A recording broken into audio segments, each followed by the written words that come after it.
Well, good afternoon, everybody. Welcome to the media availability for newly signed Winnipeg Jets forward Cole Perfetti. Anyone with questions for Cole, please use the raise hand function now and I'll create a queue. We ask you keep it to one question and a follow-up if you need it. If you don't need a follow-up, use your lower hand function after you ask your question. I'll introduce each of you and you'll be prompted to unmute your mic and ask your question to Cole. So we'll get things started with Ken Weeb from sportsnet.ca. Go ahead, Ken. Thank you, Gregor. Thank you, Cole. What's been your focus since the draft, and what's it like to get your deal signed? Yeah, first off, feels unbelievable to sign and get the business side done, and that's a big step in the process for me and my family, and I'm very thankful for that. Since the draft, it's kind of been the same as my summer routine. Just been working out every day, skating a lot, and the last 2-3 weeks, I've really been in preparation for the World Junior camps, which start next week. So that's kind of been my main focus for the last little bit, but it's been pretty similar to my summer regimen, and keeping to that. Speaking of the World Junior, what was the biggest lesson you took from last year's camp that you could apply for this one? Yeah, I think there's so many lessons you can learn in being cut from a team, and that being my first time ever being cut. It was definitely a wake-up call, but the big lesson for me was how to bounce back from adversity. Being cut, it's tough, and especially from a team like that and that level of hockey, it's definitely disappointing. But I learned a lot in how to use that as motivation and fuel me for the rest of the season and up until this point. I'm still using that motivation from being cut last year and taking that into camp this year and hopefully make the team this time around. Thanks very much. And we'll go next with Kelly Moore from CJOB. Go ahead, Kelly. Congratulations, Cole. Sorry, I must be muted. Okay, am I going now? Can you hear me okay now? Yep, I can hear you now. Good. Yeah, sorry about that. Congratulations, Cole. You being the intelligent, articulate guy you are, and when we heard a little bit about the contract today, how much were you involved with your agents, especially when it came to the bonus structure of this deal? Because that part of it's pretty interesting, I think, to fans. Yeah, I was very involved. My family was very involved. And my agents and the Jets did a great job, incorporating all of us and making sure that we got what we all wanted, and it was important for my agents to include us and to make sure that we were comfortable with everything and very happy with the way the deal went. And I think that everyone handled it very well, and that I was involved, and my parents were involved a lot in the process of coming to terms, and it was an unbelievable process, and it was pretty cool to finally sign my first contract. Yeah, was there one or two of those bonuses that really stood out, Cole, in terms of appealing to you and what you do best as a hockey player?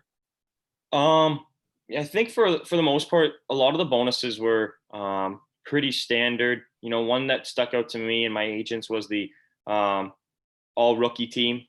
And that's something that I know a couple of my buddies that I know have received that and made the all-star or made the all rookie team, and they got a nice bonus from that. So that was something that I think is attainable and is in my sights, and something that I really want to accomplish, and was something that me and my agents thought was beneficial to put into the contract, and to for me to be able to hit that. So that was one for sure.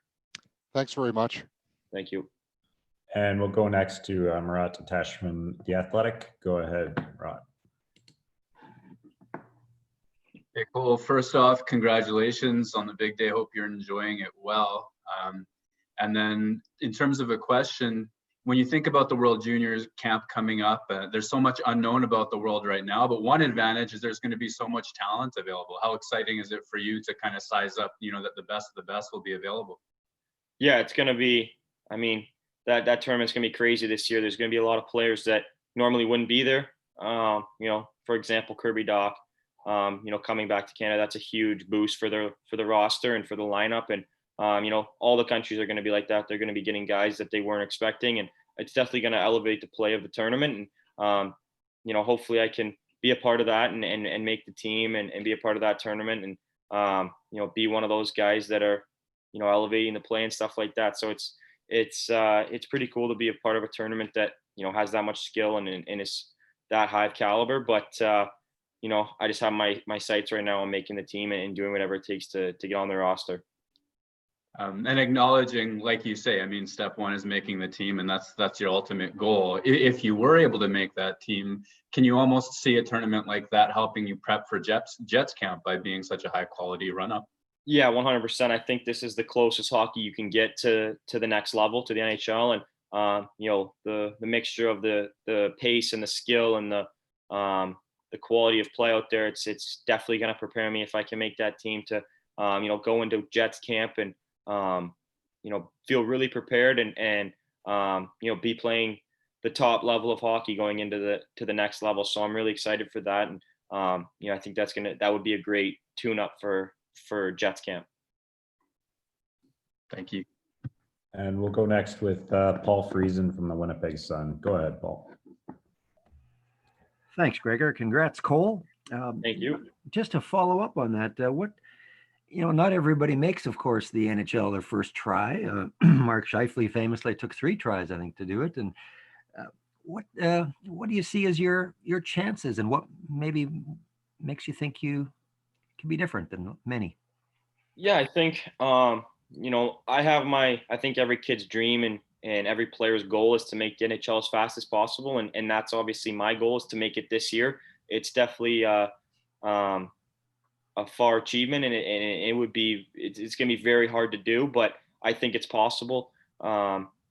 You see there's so many great players within the Jets lineup, but there's also, places where I might be able to slot in. And, I think I'd be able to make the jump due to my progress I made in the off season, in the weight room and on the ice. And, I definitely think I improved a lot this year and fixed up the things that needed to be fixed. And, I feel great going into camp, and, going into Jets camp, I'm going to, be feeling great as well. And, I can't wait for that. And I think it's going to be very hard. And obviously the Jets are going to have a plan for me and what they want and a goal for me. And, hopefully, I earn a spot and play very good at camp, that they, are forced to keep me there. But, I'll be happy with whatever the plan is. And, my goal will always be making the NHL as fast as possible. And I'm going to do whatever it takes to, step into the league right away.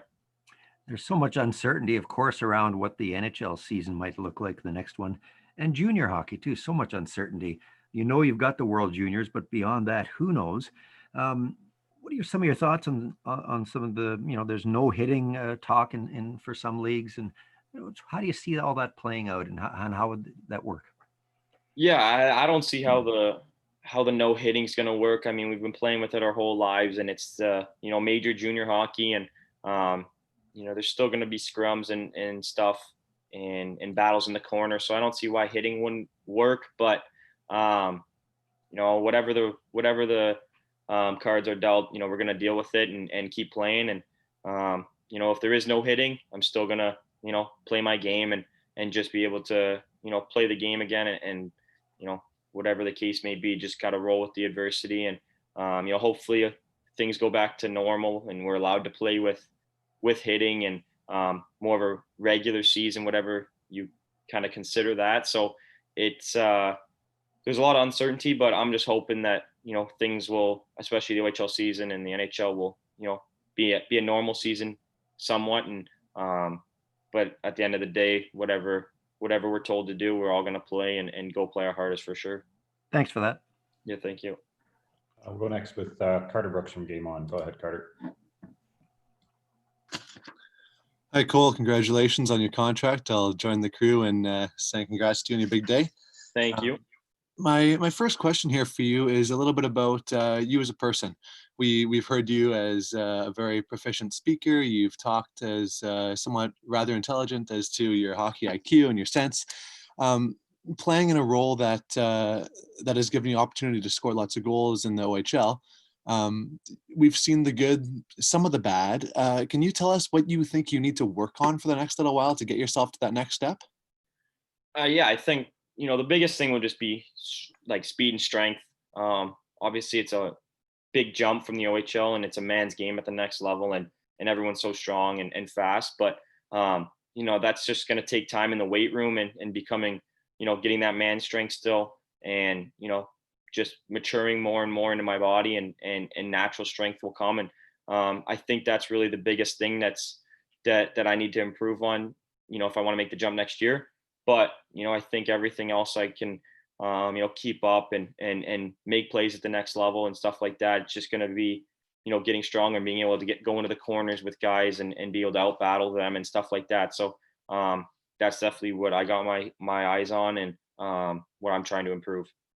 Right. So looking ahead here, looking back, you've been experiencing what we all have as well seen with this COVID-19 pandemic, different ways of exercise and different ways of staying in shape. What has the past 5, 6, 7 months looked like for you as to gym time, or has there been on or off ice time? What have you done to keep yourself A, in shape, and B, prepped for this potential next level of hockey? Yeah, so I've been doing a lot, 5 days in the gym every week. Skating 3, 4 times a week. Doing, the spin class with a couple of my buddies to work on conditioning.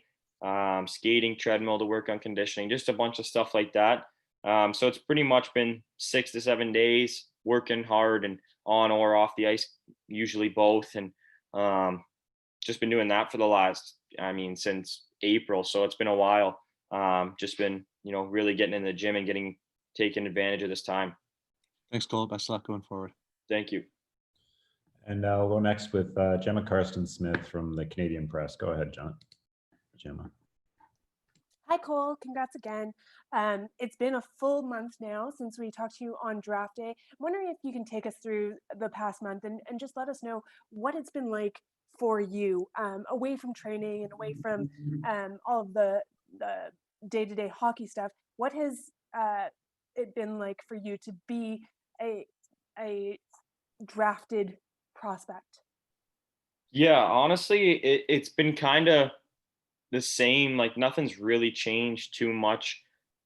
My days are mainly consumed of, in the gym, and then on the ice, and then golfing, and then, hanging with my buddies or family. So it's kind of been the same as it was before. It hasn't really sunk in 100% yet, because, normally we'd be in Saginaw playing hockey or with the Jets, or, I'd be somewhere, and then it would start to, feel more real. But right now it kind of just seems the same, and nothing's really changed. My day to day is the same, and, all my buddies are acting the same way, and my family's all the same. So it's been really, really similar to what it was like before the draft. So you haven't had to buy any big dinners or anything like that yet? No one's reached No. out in that kind of way? No one's been like that. I'm pretty lucky to have a friend group that's supporting, and my family's obviously very, very good that way, and they're, no one's really asking for that kind of stuff. They're just, they like to tease me a bit, but they're all good that way, and it's been fun with that. Awesome. Thanks, Cole. Yeah, thank you. Go next with Brian Munz from TSN 1290. Go ahead, Munzy. Cole, just curious, when you're signing your contract, did you take a minute to look at it before you signed your name, and just kind of what's going through your mind in that whole process? Something you've obviously dreamed about?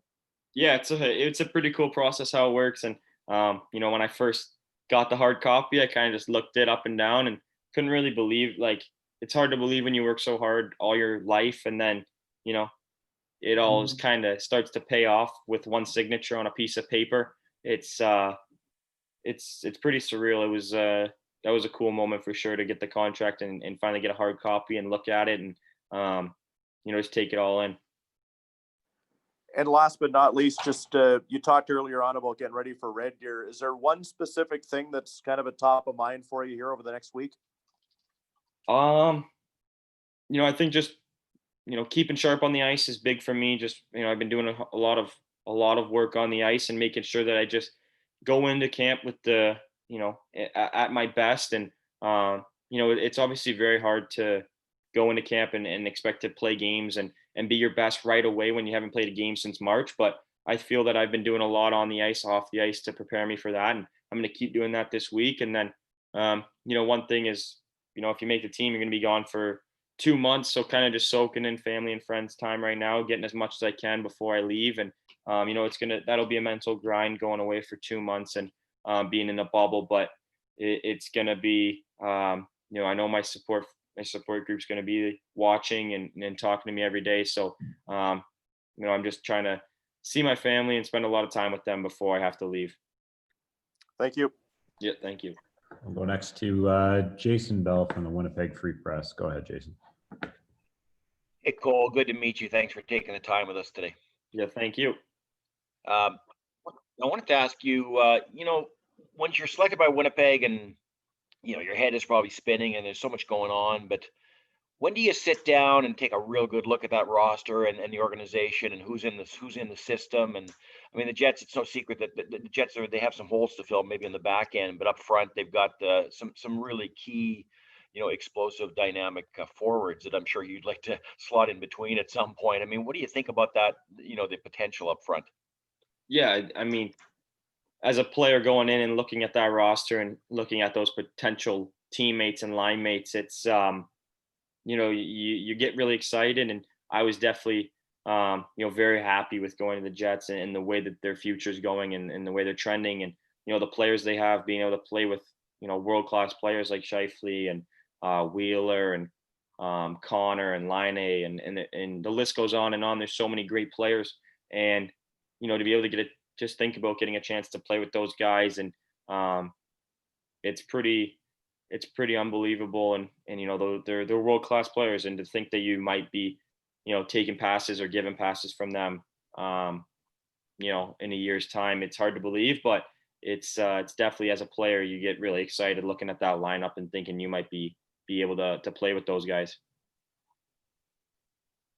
Last one real quickly, and you've probably been asked this before too, but I mean, comparisons that the guys that are out there in the league or just even youngsters in the league that are playing center ice right now. I mean, is there anybody whose path you'd like to model, or is there somebody that you think, yeah, I've got a lot of those attributes, like I could kind of be like him? And I mean, I'm not talking 100-point seasons off the bat, but just somebody to model your young part of your career after. Yeah. Someone that I've watched a lot recently, especially in the playoffs, was Braden Point. He's someone that, kind of does it all, and, his, brain and IQ and skill up front, makes him a threat on the offensive zone. But I think he plays that two-way game and has, really evolved his game the last couple of years, and he's kind of dominated the league the last little bit. And he's someone that I try to take points from his game and put them into mine and just kind of try to play like him. Obviously, it's very hard because he's, one of those top end guys, but he's definitely someone that I try to model my game after and I've really enjoyed watching the last little bit.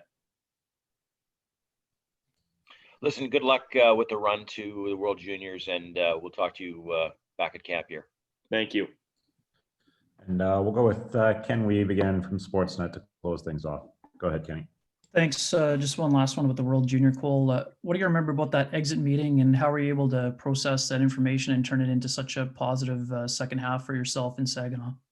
Yeah, I remember just going into the hotel room, got a knock on the door, and my stomach immediately dropped. And, it's a tough feeling, going to the room knowing you're about to get released from the team. It's, it was, the worst minute of my life, but it's, the meeting was quick and easy and kind of just said, we're going different ways, and, good luck next year, and you'll be a big part of the team next year. And, I just tried to use that as motivation to make the team this year, but also to dominate all last year in the OHL. To hear them say that I'm going to be a big part of this team, it's that's nice to hear. But, I'm just going to go into camp, with the mindset of me being cut last year and, doing whatever it takes to make the team this year. So, I'm excited for camp, and, I can't wait to leave next week. Thanks again. Appreciate it. Thank you. Well, thanks very much, Cole. Best of luck at World Junior Camp next week and going forward. And thanks very much, everybody, for joining us. Thank you, guys. Appreciate it, Gregor. Thank you.